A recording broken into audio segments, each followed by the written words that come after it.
Et on se retrouve donc pour cette revue de presse de l'économie.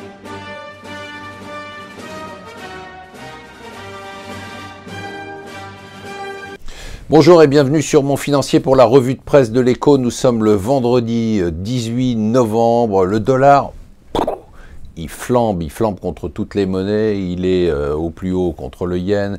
Il est au plus haut contre le yuan depuis maintenant 8 ans. Donc on a des records qui sont quand même assez phénoménaux. Il est au plus haut contre l'indice de toutes les monnaies depuis 13 ans. Alors on va avoir un sujet très rapidement entre Trump et la Chine.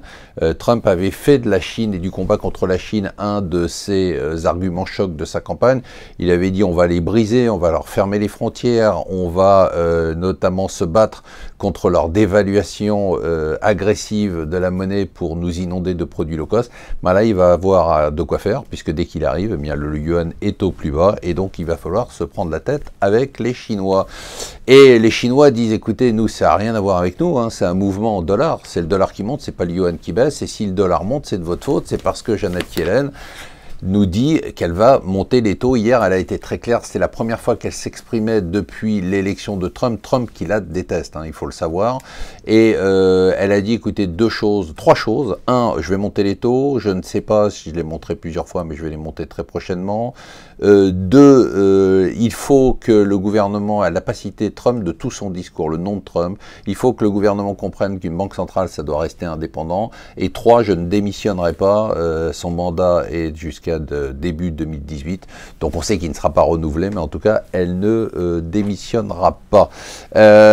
Si les Anglais pensaient qu'en hurlant, ils allaient faire peur aux Européens, ils ont trouvé à qui parler. C'est le Financial Times nous dit que Walter Schäuble, le ministre des finances allemand, a hurlé plus fort que les Anglais en disant « Écoutez les gars, vous voulez partir, c'est bien, mais ne comptez pas sur nous pour faire une sortie soft. Ça sera hard, c'est vous qui avez choisi de partir, nous ne ferons aucune concession. Voilà, c'est dit, l'ambiance c'est bonne. » Bon, le chômage, j'en reparle très rapidement, vous savez ce que j'en pense. Le taux de chômage, bien évidemment, n'a pas baissé, il est remonté, c'est l'INSEE qui a donné les chiffres.